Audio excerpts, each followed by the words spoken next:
Happy Monday, table family. It is Yolanda. That means it is time for another episode of Everybody at the Table.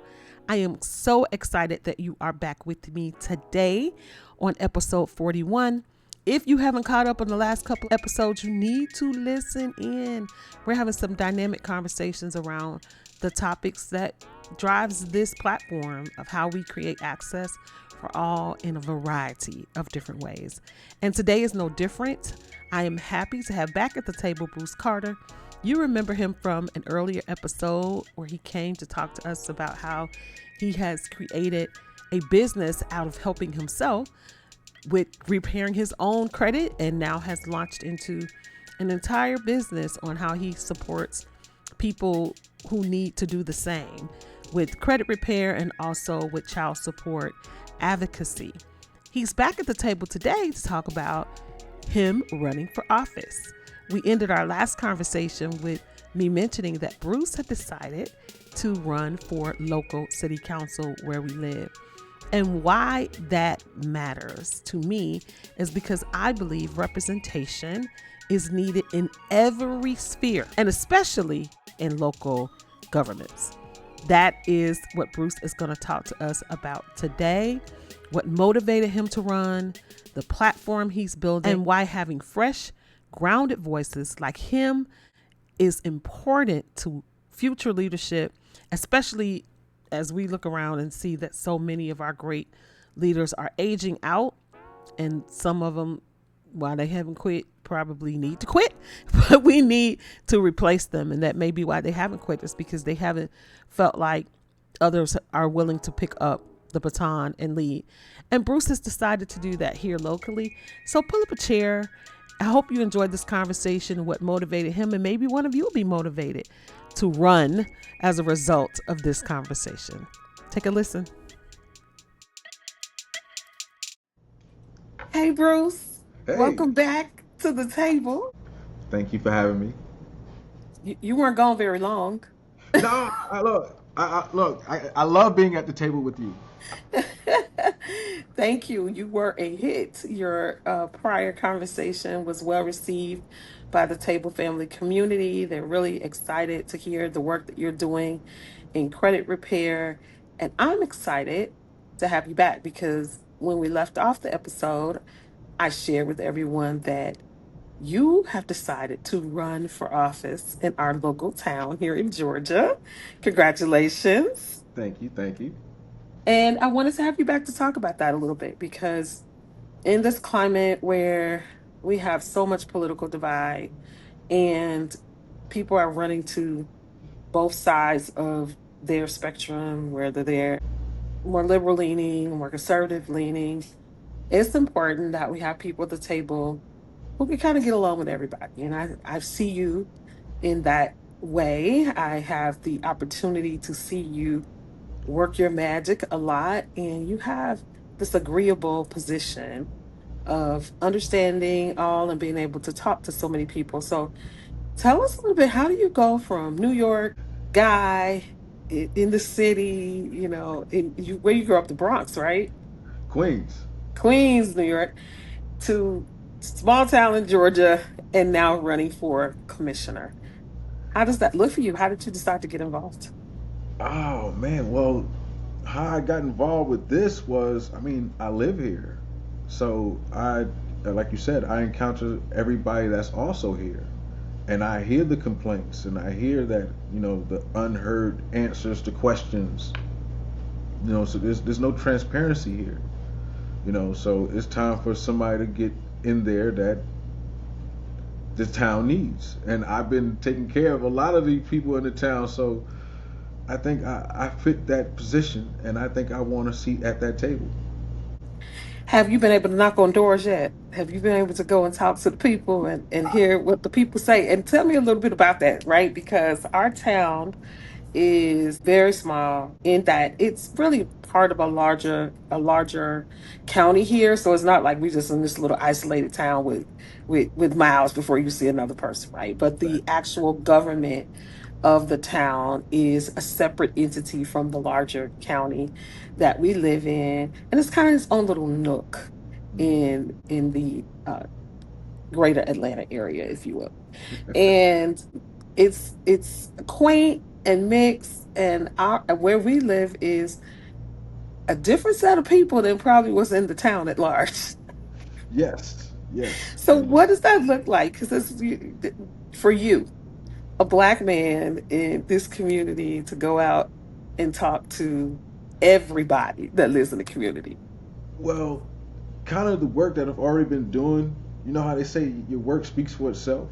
Well, Hmm. it's like people already know who I am before I even walk in the room. So it kind of makes Wow. it easier for me to go in to socialize with people at events, or as we're doing this weekend, we're going to start door knocking. We're going to start introducing ourselves to the people that haven't met me yet.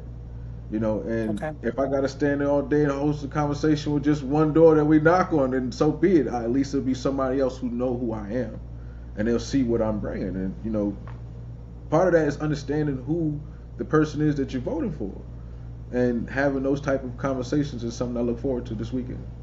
What are you most excited about in this process of running? Making change, Mm. making change. That's the biggest thing for me. Is definitely making change. I want to be And, the change. and what are you most afraid of? People not understanding the change that they need, and they keep what they had, and what they had hasn't been working. So that's what I'm most afraid of. People not understanding what it is that we're trying to bring to the table. So in this journey to of getting here, Mm. I appreciate, that representation matters, and to see you just run, because we have to put our voices in the room. It's like somebody's got to show up Right. and decide to do this, because for me, I still very much plugged into my day job, and I have this podcast and other things that I'm doing to get my voice out.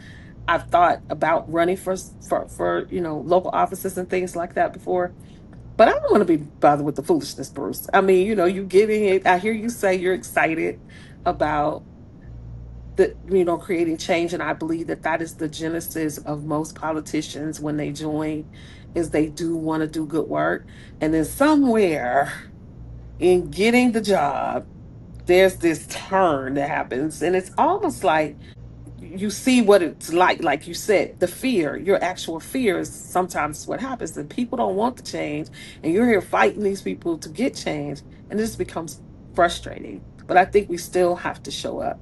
So in large, you said you want to create transparency in the community, you want to help with funding in the community, bring commerce to the community, which brings jobs to the community.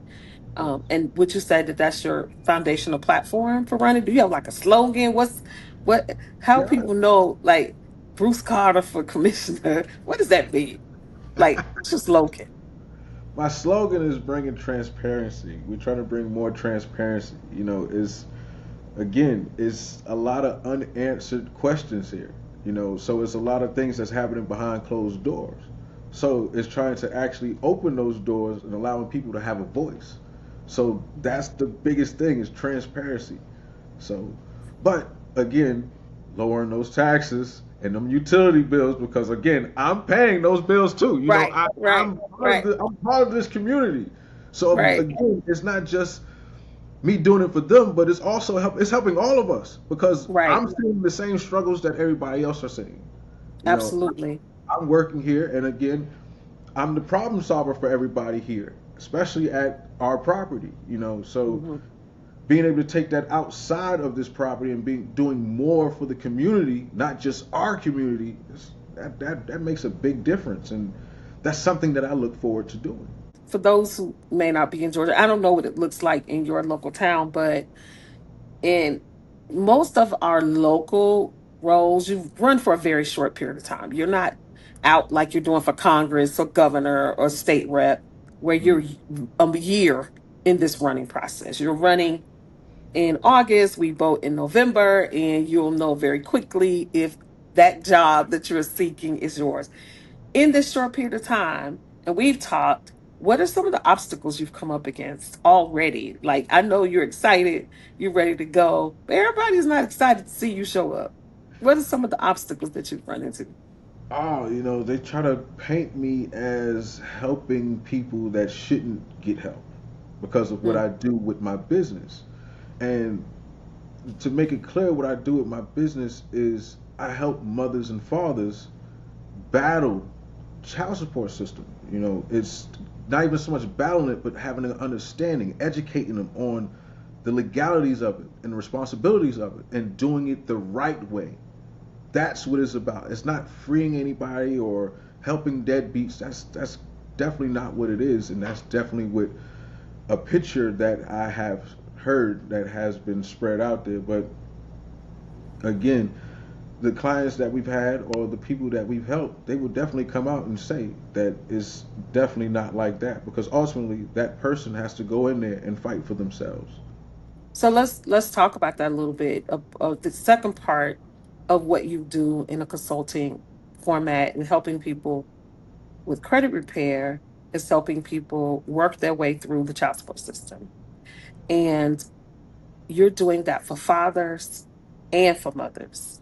Correct. In our society, and the data would support it, that we have a lot more fathers who are in the system who are non-compliant and are not doing their diligence and taking care of their families and paying through the system. How do you deal with people saying where you're helping deadbeats get away when you help these men off of child support? Well, And what are you doing to counter that with the women? that's the thing. So with the women, women are also on child support as well. You'd be surprised, but Mhm. it's not so much as you know. It's simple. It's pretty much having to explain a situation. So how the child support system is, say for instance, for example, a mother or a father has to pay $400 a month, right? Mhm. Child support is a service. This is not free. So child support is going to garnish them wages, take their fee, take another fee, and then give the mother the rest. How is this in the best interest of the child?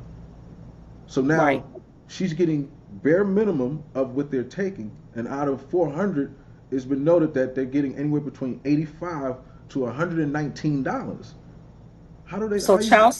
the child support system is taking most of the money that is Correct. being garnished or accepted from the paying parent. Correct. And they're Okay. misapplying the payment. So the 400 that they're taking, they're only giving him credit for what they're giving the mother. They're not giving him credit or her credit for what they're taking.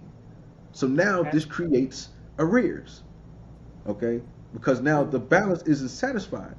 And with that balance comes interest. So So the now, balance is being offset by what the mother is getting, right? correct, Not what they're taking. correct, correct, So, and my accounting brain gets that a little bit. So if you paying your partner or the mother of your children $400, she gets $100. The system takes 300. They're only giving you credit for the 100, even though you owed her 400. correct, correct. So you see the problem. It's a broken Right. system that's never been addressed. We address Mm. everything else because something tragic happens. But this is also a system that the government also uses that is completely broken, and it's creating the narrative of the deadbeat. How can you Mm. battle 180,000? Or they don't give you any instructions. They don't tell you that if you lose your job, you have to file a motion because your circumstances change. They don't tell you Mhm. this. During COVID, you know how many people lost their job because the company went out of business? Right. Right. That child support payment was still going every week, even though we were all shut down. There was no stop, there was no pause because nobody knew to ask for one. So you're So, not helping people avoid child support. no, not at Okay. all. Not Okay. at all. I take care of my kids, and I expect everybody else to take care of their kids too. Okay, and you still take care of them kids. Okay, but ultimately you have to understand the system. You have to understand how the deck is stacked against them. So that is what we teach. We teach them how to understand the game, understand your situation. And again, If the situation started off bad or wrong, by law, you are entitled to vacate the situation. That is the law. Have you had people come to you, true deadbeats, and was like, Oh, I you can don't want, spot a man, deadbeat. I need your help. I don't want to pay this. I ain't paying that. Oh, Nothing. I I can't help them. Unfortunately, sir, it's again. I have to explain to them. You the one that got to go into that courtroom. You the one that got to explain to them why and the reason why, and you have to be able to prove it.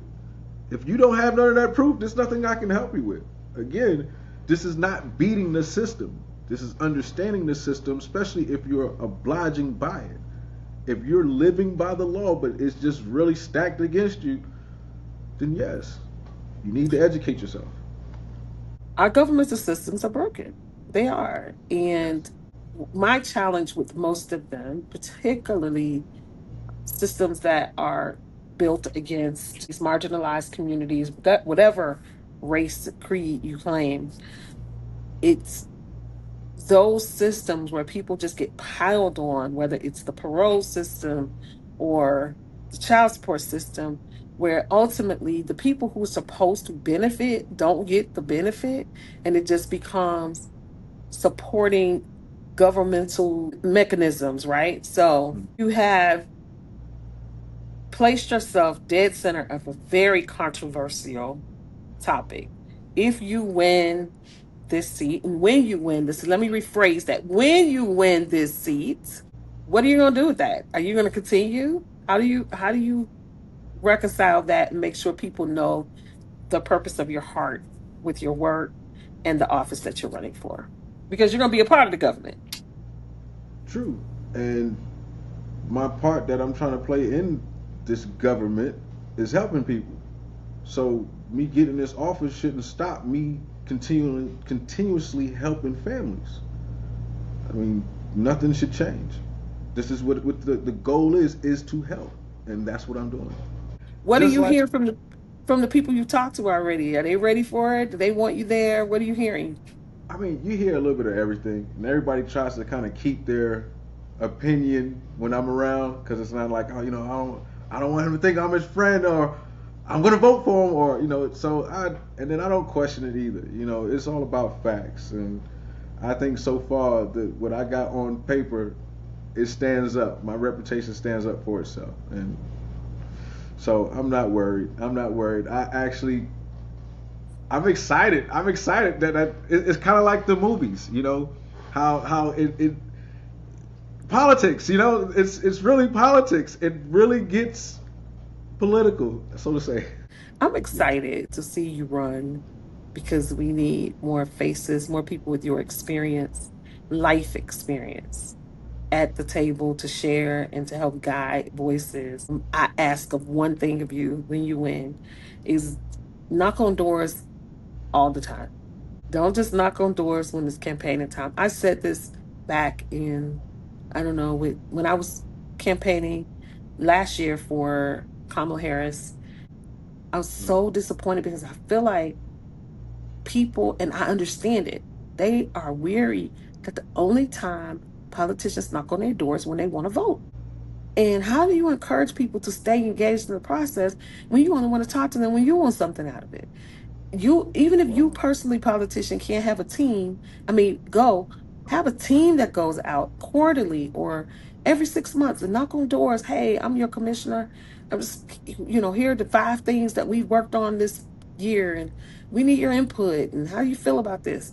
Because people should be polled regularly, and our community is small enough that we can do that. And in any community, I don't understand politicians who think you only can knock. People are tired of that, knocking on doors only when you want their vote. That's why they don't turn out, because they don't see themselves as valuable in the process throughout the process, not just when it's voting time.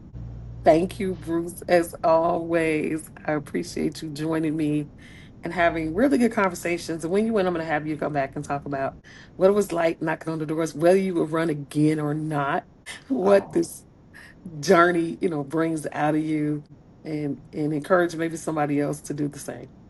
You get it first. Thank you. Thank you. I I appreciate heard it. it here. Conversations like this remind me that politics don't start in Washington. It starts where we live. Local elections are so important. Local government is so important. The people who make decisions about our local day to day lives, how the police are going to operate, if the streets and infrastructure are going to be supported, how are our kids going to be educated, things like that that really impact our daily lives, we need to be in touch with and involved in. I'm so happy that Bruce has decided to put his hat in the ring, and I wish him every luck in the upcoming election in November. Bruce's story is proof that fresh voices and real world perspectives still matter. Whether he's helping to fix someone's credit or helping to support a parent who is trying to navigate the path of child support and dealing with the courts and making sure that they're doing their due diligence, but also not being unfairly punished by rules that are antiquated and outdated. These things matter.